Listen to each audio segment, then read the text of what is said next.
సంవత్సరాల BBA LLB 5-year course, తర్వాత LLB honours అని చెప్పని 3-year కోర్స్ ఉంటుంది.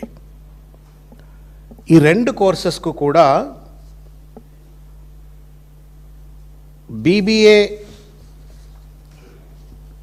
5-year కోర్స్కు ఇది షెడ్యూల్. బీబీఏ 5-year కోర్స్కు ఇది schedule.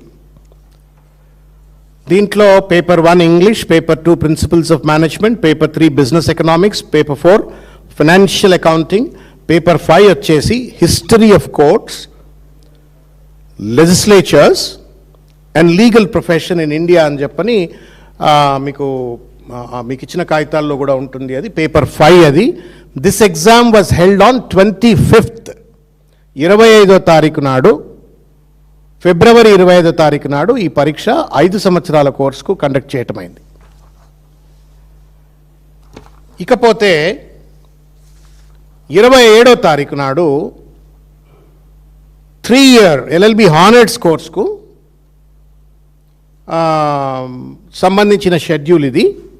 Paper 1 law of contract, paper 2 family law, paper 3 constitutional law, paper 4 law of torts including motor vehicle accidents, paper 5 environmental law, and paper 6 is legal and constitutional history of India అని చెప్పని ఇది paper 6.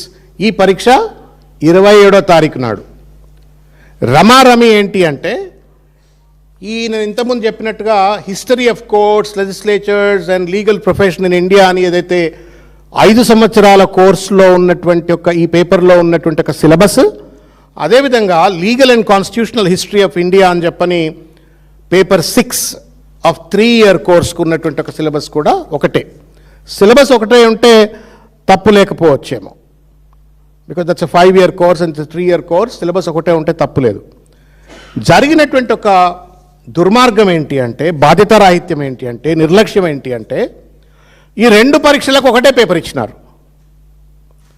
25వ తారీఖు నాడేమో 5 సంవత్సరాల పరీక్ష, 27వ తారీఖు నాడేమో 3 సంవత్సరాల పరీక్ష. More or less the syllabus is the same, but paper cannot be the same. Paper cannot be the same. Syllabus same అయినప్పుడు పేపర్లు అయితే వేరు ఉండాలి కదన్నా, ఉండాలనా లేదా? పేపర్ వేరు ఉండాలి కదా. ఈ పేపర్ 25వ తారీఖు నాడు పరీక్ష రాసిండ్రు 5-year కోర్స్ విద్యార్థులు. అంటే ఈ పేపర్ లీక్ అయింది, బయటకు వచ్చేసింది ఈ పేపర్. సేమ్ సిలబస్ కలిగినటువంటి ఒక 3 సంవత్సరాల విద్యార్థులు పరీక్ష రాస్తే వాళ్ళకి ఇదే 5 సంవత్సరాల విద్యార్థులకు ఇచ్చినటువంటి ఒక పేపరే వీళ్ళకి ఇస్తే ఇది మ్యానిపులేషన్ కాదా? ఇది మోసం కాదా? ఇది నిర్లక్ష్యం కాదా? బాధ్యతారాహిత్యం కాదా?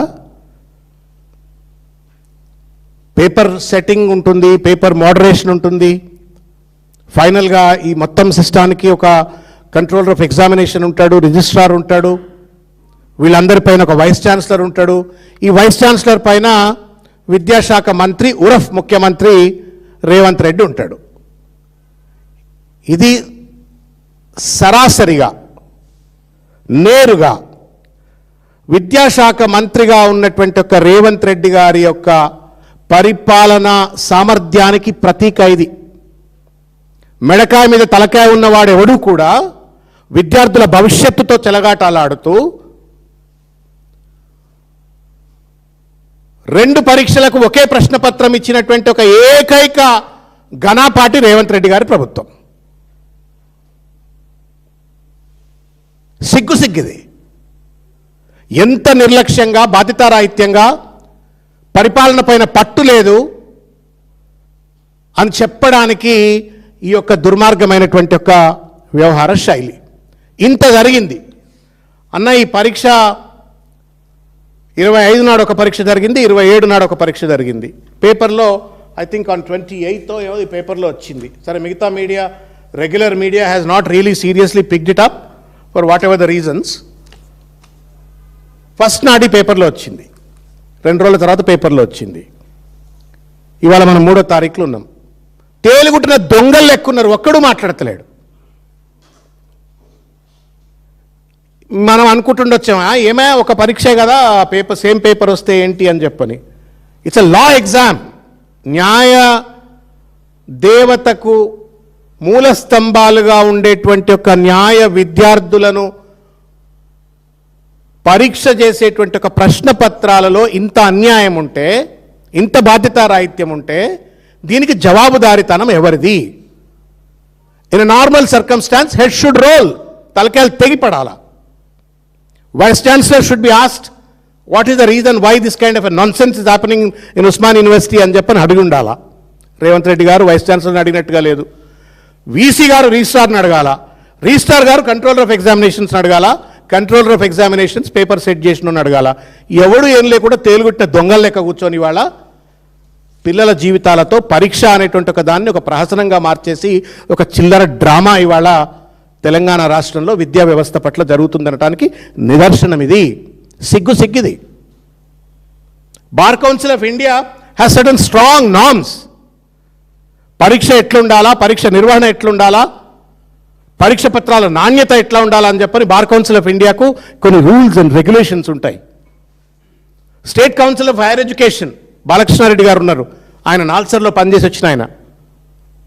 They are expected to monitor the entire thing. ఎవరికి ఏం పట్టింపు లేదు ఈ రాష్ట్రంలో.